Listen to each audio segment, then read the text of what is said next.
Republican Senator Josh Hawley, who represents Missouri, a state where roughly 1 in 5 people are on Medicaid, he wrote a New York Times op-ed this week with a very simple message: don't cut Medicaid. Senator Hawley joins me live now from Capitol Hill. Senator Hawley, thank you so much for being with me this afternoon.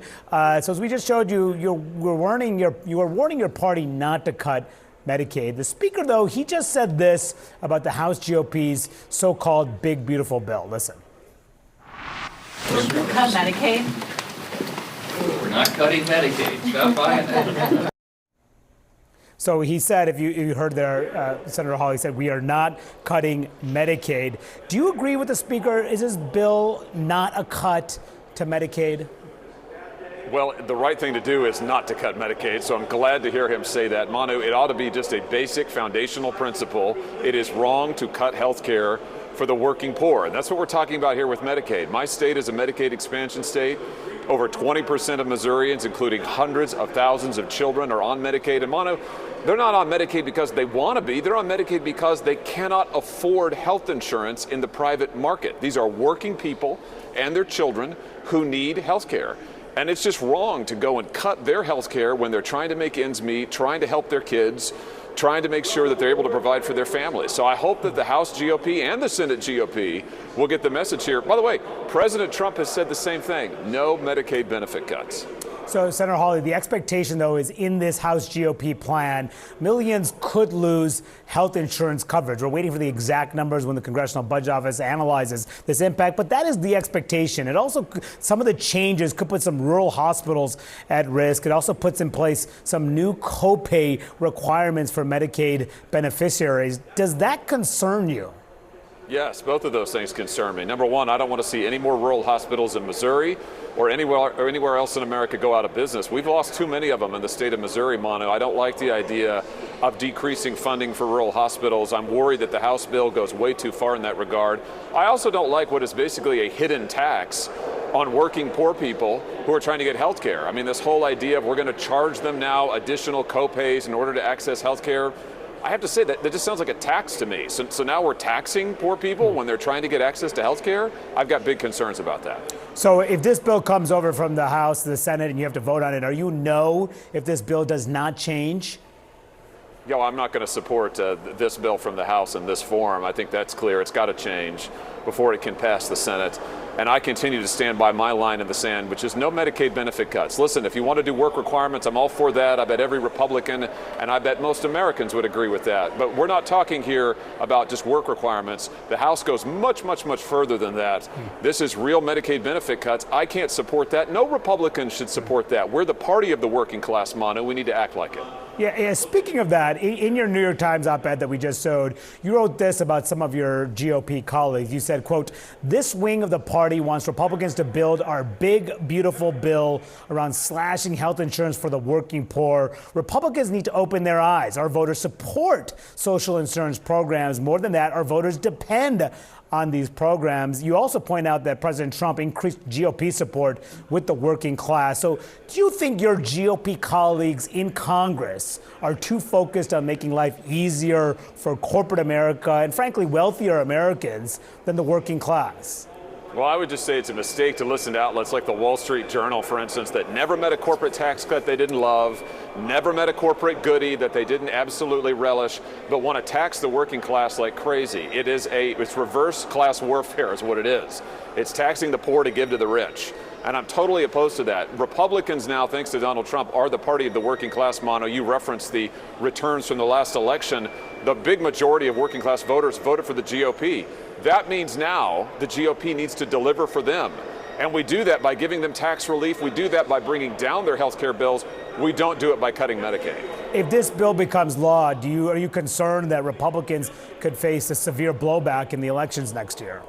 Oh, this bill is not going to become law in its current form, not least because President Trump won't sign it. Manu, I've talked to him about this personally multiple times. He has been crystal clear in public, too.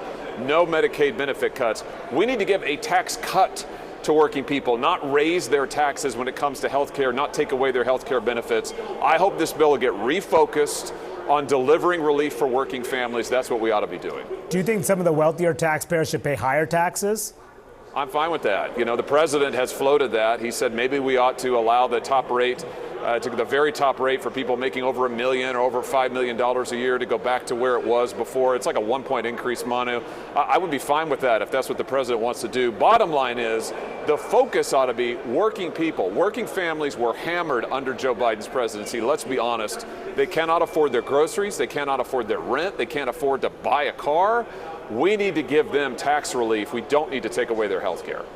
So, Senator, some other news from this week. President Trump is currently in Qatar. He says he will accept as a gift a super luxury jet from the royal family there and use it as Air Force One for the duration of his presidency. Will then expect it to be donated to his presidential library. This is, we're talking about a $400 million gift. Are you comfortable with that? Well, here's what I would say. I know that Qatar now wants to get close to the United States. Makes sense because we are once again the balance of power in the world. After 4 years of being laughed at under Joe Biden, people realize the U.S. is back, the U.S. is powerful, and they want to get close to us. On the jet, though, Manu, I just say this.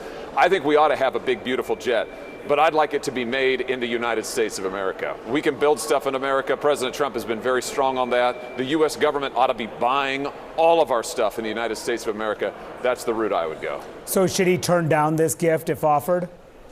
I would just say if Qatar wants to be helpful, and I think it's great that everybody now wants to be friends with America, I can think of a lot of other things Qatar could do for us. Like, for example, quit harboring Islamic jihadist terrorists who are trying to kill Americans everywhere they can get their hands on them. That would probably be at the top of my list. But should he just say no? I mean, or do you think that he should accept it? Oh, I would say, listen, we're going to get our jets in America. We're great at building stuff. We're going to build our own stuff. But to our friends in Qatar, I would say, hey, listen, we'd love for you to help us with some things. Let's start with the Islamic terrorist problem. So the Trump Organization has also recently announced real estate deals with 3 countries that Trump is visiting: Saudi Arabia, Qatar, and UAE. President Trump has also auctioned off separately for a private dinner and White House tour to top buyers of Trump's Memecoin. His family, of course, makes some money when the price of that goes up. You know, Republicans were quick to accuse the Biden family of trying to profit off of his presidency. I wonder, Senator, do you have any concerns that that could be happening here with Trump? No, and I think those two things are completely apples and oranges that you just mentioned, Manu. It wasn't just accusations. It was absolute facts in terms of the Biden administration, the Biden family profiting off of Joe Biden for years, going back to when he was a senator, going back to his time as vice president. And it wasn't just one country. It was Ukraine. It was China. It was everywhere. It wasn't just Hunter Biden. It was the president's son. It was the president's brother, rather, as well. But what about this meme coin? What about this meme coin? I mean, this auction for people, you know, that price, when the price goes up, it helps his family. Well, listen, I think nobody believes that Donald Trump can be bought. I mean, what does Donald Trump need more money for? I think Donald Trump is pretty focused on strengthening the United States of America. I think it's great that these other countries now want to get close to America again. I would just say let the president go out there and do what's best for the American people's interests. But you don't think he's auctioning off access here, the president? No, I don't. I don't see any evidence of that. And again, I mean, does anybody actually believe that Donald Trump needs more money or can be bought by money? I mean, the guy's rich. He's a billionaire. He's proud of it. He talks about it all the time. That's never been his focus, Manu. That's never been a way to get to him. I tell you, the way to get to him is to do something for America. And that's really the focus of this trip. You see all of this investment being announced by these foreign countries in the United States of America. That's a great thing. We want more investment from overseas in our country. We want to build things in this country again. We want manufacturing back in this country. That's the president's focus. All right, Senator Josh Hawley of Missouri, thank you so much for joining me. Really appreciate you coming on and giving us your perspective. Thanks for having me. Yeah, absolutely. Coming up.